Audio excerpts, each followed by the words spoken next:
সাকিব আল হাসানের হাতে SG bat. এই ব্যাটেই সেই 19 বিশ্বকাপ, সাকিবের ইতিহাস। নতুন করে আবার বিখ্যাত ব্র্যান্ড এসজির সাথে চুক্তিবদ্ধ হলেন সাকিব। এখন থেকে এসজির ব্যাট হাতেই দেখা যাবে তাকে, যার শুরুটা হলো এলপিএল দিয়ে। এসজির ব্যাট হাতে সাকিবকে দেখা কিছুটা নস্টালজিয়ার কারণও বোধ হয়।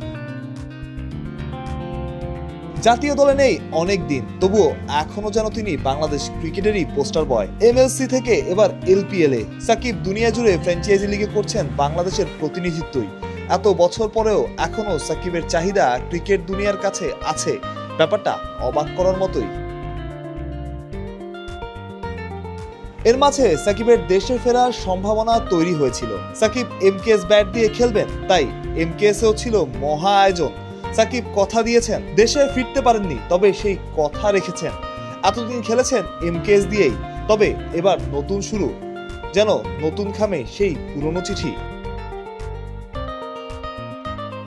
বল হাতে সাকিব দুর্দান্ত, ব্যাট হাতে সাকিবের এখন রাঙানোর সময়। তবে এতদিনেও দুনিয়ার বিখ্যাত ব্র্যান্ডগুলো সাকিবকে খোঁজে, সাকিব ব্র্যান্ড বলেই হয়তো। এলপিএলে একটা ম্যাচ খেলেছেন এসজির ব্যাটে, নতুন শুরু সেই পুরনো সাকিবে। সাকিবকে নিয়ে এমকেএস এর ছিল স্পেশাল আয়োজন, নতুন ব্যাট তৈরি করা সাকিবের মতোই স্পেশাল এডিশনে। এমনকি টেপ টেনিসের ব্যাটেও সাকিবকে দেওয়া হয়েছে প্রাধান্য। সে এমকেএস এর ব্র্যান্ডিং আমেরিকা থেকে শ্রীলঙ্কা, সব জায়গায় সাকিব করেছেন ঠিকঠাক, চারটিখানি কথা কিন্তু না। মাহফুজ প্রত্যয়, বিডি ক্রিক টাইম।